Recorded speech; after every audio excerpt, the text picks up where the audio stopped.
नमस्ते दोस्तों।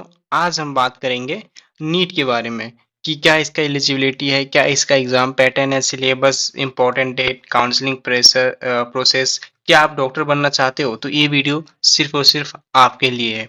तो चलिए बिना देरी के वीडियो को स्टार्ट करते हैं। टोटली फ्रेशर बच्चा को सबसे पहले डाउट आता है कि नीट क्या है और नीट का फुल फॉर्म क्या होता है। तो नीट का full form national eligibility cum instant test होता है। अब डाउट आता होगा कि नीट में होता क्या है। तो नीट जो है एक all India level medical entrance exam है जिससे आपको एमबीबीएस, बीडीएस, आयुष और दूसरे मेडिकल कोर्स में एडमिशन मिलता है, जैसे कि गवर्नमेंट और प्राइवेट कॉलेज दोनों में। ठीक है, तो इसे हम लोग नीट कहते हैं और नीट के अंदर ये प्रोसेस होता है। अब आप लोग के मन में डाउट आता होगा कि नीट के लिए एलिजिबिलिटी क्राइटेरिया क्या है, क्या हम नीट दे सकते हैं, उसका एलिजिबल क्या है, कितनी एज होनी चाहिए, कितनी क्वालिफिकेशन होना चाहिए, कितना मार्क्स आएगा तो गवर्नमेंट कॉलेज मिलेगा, प्राइवेट कॉलेज मिलेगा, और क्या इंडियन फॉरेन भी दे सकते हैं। तो सारा का सारा डाउट इस वीडियो में आपको क्लियर हो जाएगा। तो सबसे पहले एज एज जो है वो मिनिमम 17 साल 17 ईयर होना चाहिए तो 31 दिसंबर 2026 तक। ओके। क्वालिफिकेशंस क्या होना चाहिए, आपको 12th पास होना चाहिए with PCB, physics, chemistry and biology. और इंग्लिश सब्जेक्ट जो होता है उससे वो तो होता ही है, नो डाउट, उससे कोई इम्पैक्ट नहीं पड़ता है। अब मार्क्स की बात करते हैं तो जनरल का मार्क्स जो है वो 50% इन पीसीबी होना चाहिए और ओबीसी एसटी के लिए 40%, पीओडी पीडब्ल्यूडी के लिए 45%। नेशनलिटी की बात करें तो इंडियन तो हम लोग हैं ही, तो इंडियन तो ऑल इंडियन दे सकता है, एनआरआई दे सकता है, ओसीआई दे सकता है, पीयू दे सकता है, और फॉरेन नेशनल और सारे एलिजिबल्स होते हैं, तो नीट में सारे कोई बैठ सकते हैं। तो ये था इसका एलिजिबिलिटी क्राइटेरिया। आई होप आप लोग को इजीली ये समझ में आ गया होगा। अब चलिए आगे चलते हैं, एग्जाम पैटर्न की बात करते हैं कि एग्जाम पैटर्न कैसा होता है, कैसा एग्जाम में कौन कौन से सब्जेक्ट आते हैं, कितने क्वेश्चन आते हैं, कितने मार्क्स के होते हैं। तो सेक्शंस की बात करें तो इसमें 3 सेक्शंस होता है, फिजिक्स, केमिस्ट्री और बायोलॉजी, ये तीनों सब्जेक्ट होता है। और फिजिक्स से 45 क्वेश्चंस, केमिस्ट्री से 45 और बायोलॉजी से इन दोनों को मिला के 90 क्वेश्चंस। इट मीन्स आप लोग को डायरेक्टली यह समझ आ रहा होगा कि बायोलॉजी कितना इंपॉर्टेंट है नीट में। तो बायोलॉजी पे आप लोग को इन दोनों सब्जेक्ट से ज़्यादा फोकस करना है, बट ऐसा नहीं कि फिजिक्स और केमिस्ट्री को इग्नोर कर दें। फिजिक्स और केमिस्ट्री दोनों को पढ़ना है, इक्वल टाइम तीनों सब्जेक्ट में देना है। अब मार्क्स की बात करें तो फिजिक्स 180 मार्क्स का, केमिस्ट्री भी 180 मार्क्स का और बायोलॉजी 360 मार्क्स का, टोटल 720 मार्क्स का आता है पेपर। और 180 क्वेश्चंस आप लोग को सॉल्व करने होते हैं विद इन 3 आवर्स।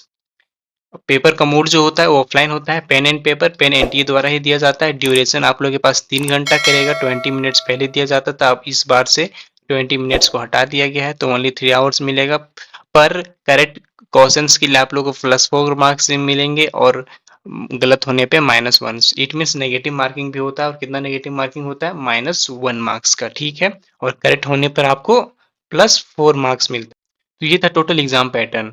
आप लोग को एग्जाम पैटर्न भी समझ में आ गया होगा। अब जो है नेक्स्ट हम लोग देख लेते हैं कि अगर आप लोगों ने एलिजिबिलिटी क्राइटेरिया देख लिया, एलिजिबल हो गए, फिर आप लोगों ने फॉर्म भरा, फॉर्म भरने के बाद एग्जाम दिया, एग्जाम देने के बाद अब पास कर गए, मतलब एक मार्क्स आ गया मिनिमम, मान लेते हैं कि 550 आ गया, तो इसके बाद हम लोग को क्या करना है, तो एक काउंसलिंग होता है एमएमसी द्वारा, एनएमसी में, तो वहाँ पे आप लोग को काउंसलिंग कराना पड़ता है।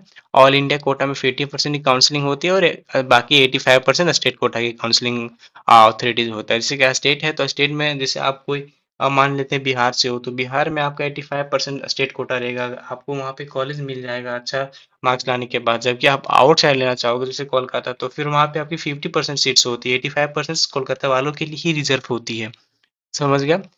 तो ये काउंसलिंग जो है वो टोटल 4 राउंड्स होती है, 4 राउंड्स में काउंसलिंग होता है, 4 राउंड्स में आपको कॉलेज अच्छा मार्क्स आया है तो मिल जाएगा।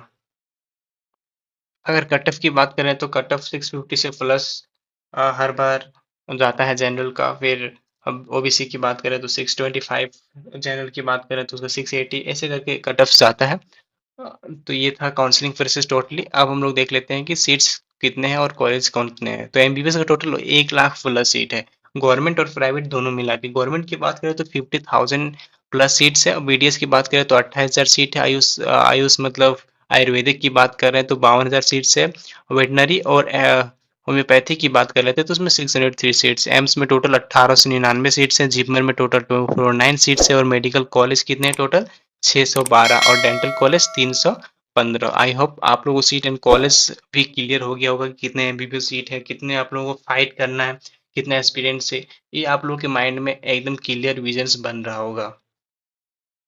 बहुत एक्सपीरियंस क्या होते हैं कि उनको नीट के बारे में कुछ पता ही नहीं होता और फिर प्रिपरेशन करना स्टार्ट कर देते हैं। नहीं, बेसिक नॉलेज आपको नीट के बारे में होना चाहिए कि कितने कॉलेज हैं, क्या हैं, इसके बारे में टोटल। आई होप आप लोगों को वीडियो समझ में आ रही होगी। नेक्स्ट हम लोग कुछ टिप्स प्रिपरेशंस के लिए देते हैं। एनसीईआरटी बुक्स आप लोगों को गीता मान लेनी है। एनसीईआरटी बुक से बायोलॉजी में बाहर कहीं नहीं पढ़ना है। केमिस्ट्री में भी इनऑर्गेनिक टोटली एनसीईआरटी बेस्ड ही पढ़नी है। फिर प्रीवियस ईयर क्वेश्चंस 38 ईयर्स का आप लोगों को एक बुक खरीद लेनी है और उससे पेपर सॉल्व करना है। मॉक टेस्ट देना है और टाइम मैनेजमेंट पे बिल्कुल ध्यान देना है। नीट अगर आप लोगों को क्रैक करना है तो सबसे मेन चीज़ जो है वो है टाइम मैनेजमेंट। अगर आप लोगों ने सही से टाइम मैनेजमेंट दे दिया तो फिर नीट क्रैक करने से आप लोगों को कोई नहीं रोक सकता है। तो आई होप आप लोगों को इतना इन्फॉर्मेशन नीट के लिए काफ़ी है। और अगर इन्फॉर्मेशन चाहिए तो कमेंट्स में बताओ और क्या आप लोगों के मन में डाउट है, नेक्स्ट वीडियो में उसको कवर कर लिया जाएगा। अभी तक चैनल को सब्सक्राइब नहीं किया है तो चैनल को सब्सक्राइब करो। मिलते हैं नेक्स्ट वीडियो में। All the best.